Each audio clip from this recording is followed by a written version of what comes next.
So the Supreme Court upholds the ban on trans procedures for kids. Y'all like the video right here? And check this out. A moment ago, the Supreme Court issuing a decision on Tennessee's ban on sex reassignment medical care for minors. The court upholding Tennessee's law that bans certain types of gender-affirming care. There you go. Critics calling it a huge setback for transgender rights in the United States. I think ultimately the legal opinion here, according to the Chief Justice who wrote the opinion, is that your state's law is not in violation of the Constitution's 14th Amendment. It does not constitute a form of sex discrimination.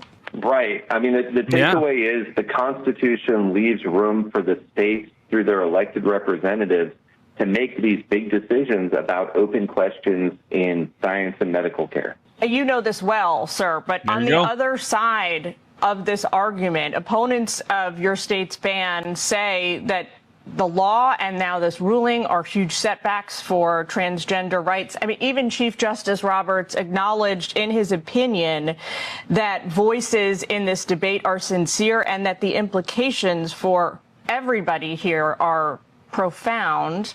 What's your messaging to opponents of the ban? Yeah, I mean, kids who are dealing with gender dysphoria carry a heavy burden, and we should take that seriously, and we should have empathy for them.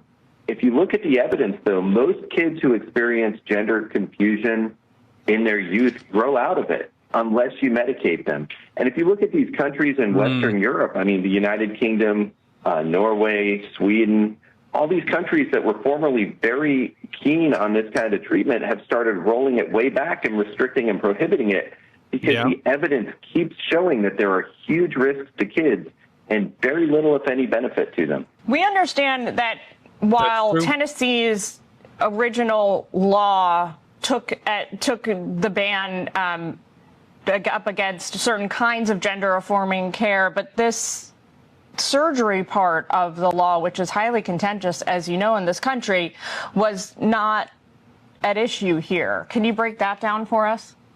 Yeah, I think the plaintiffs that were challenging the law knew that that was a pretty heavy lift.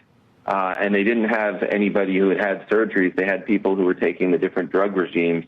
So they only challenged to the extent that they had plaintiffs who were actually up against the law. But the ruling here covers everything. I mean, according to the court, it is entirely constitutional for Tennessee to have passed this law, and every state has the opportunity to make its own decision about what their law should be.